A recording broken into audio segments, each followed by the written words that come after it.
Assalamualaikum warahmatullahi wabarakatuh. Izin memperkenalkan diri, nama saya Linda Putri Lestari dari kelas 6A dengan NPM 2131100010.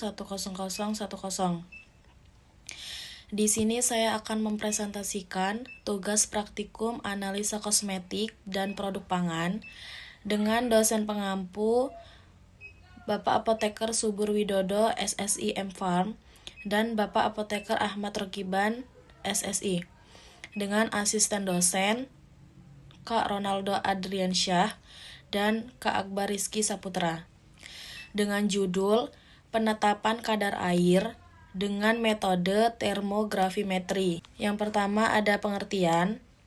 Kadar air adalah besaran yang menunjukkan jumlah air yang terkandung dalam suatu bahan atau produk.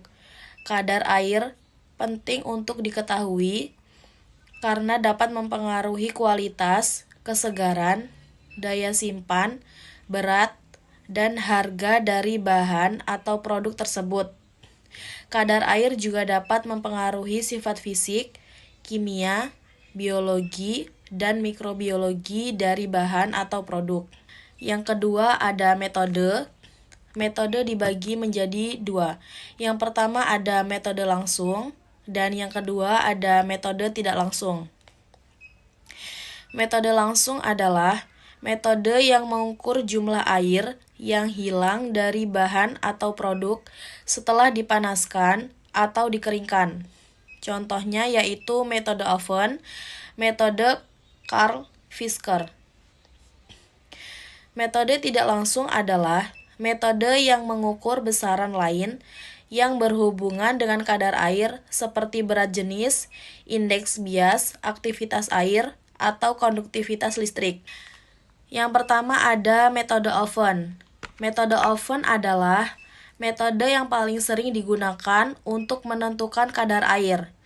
Metode ini melibatkan pengeringan sampel bahan atau produk dalam oven pada suhu tertentu selama waktu tertentu. Kemudian menghitung selisih berat sebelum dan sesudah pengeringan. Keuntungannya yaitu mudah dilakukan, murah, dan dapat digunakan untuk berbagai jenis bahan atau produk. Kerugiannya yaitu memerlukan waktu yang lama, tergantung pada jenis dan ukuran sampel.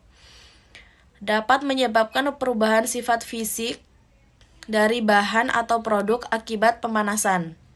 Dapat menyebabkan kehilangan zat lain selain air, seperti minyak, alkohol, atau pelarut. Yang kedua ada metode Karl Fisker. Metode Karl Fisker adalah metode yang menggunakan reaksi kimia antara air dengan reagen Karl Fisker untuk menentukan kadar air. Reagen Karl Fisker terdiri dari dua komponen utama, yaitu iodin dan sulfur dioksida dalam larutan alkohol. Keuntungannya yaitu sangat sensitif, spesifik, dan cepat. Metode ini dapat mengukur kadar air yang sangat rendah, bahkan hingga ppRN. Keuntungannya memerlukan peralatan dan reagen yang mahal dan sulit didapatkan. Memerlukan keterampilan dan ketelitian yang tinggi dalam melakukan reaksi dan pengukuran. Dapat terjadi kesalahan akibat pengaruh suhu, tekanan, atau kelembapan udara. Yang ketiga, metode berat jenis. Metode berat jenis adalah metode yang mengukur perbandingan antara berat sampel bahan atau produk dengan berat air murni pada suhu dan tekanan tertentu. Keuntungan dari metode berat jenis adalah sederhana, murah, dan tidak memerlukan pemanasan atau reaksi kimia.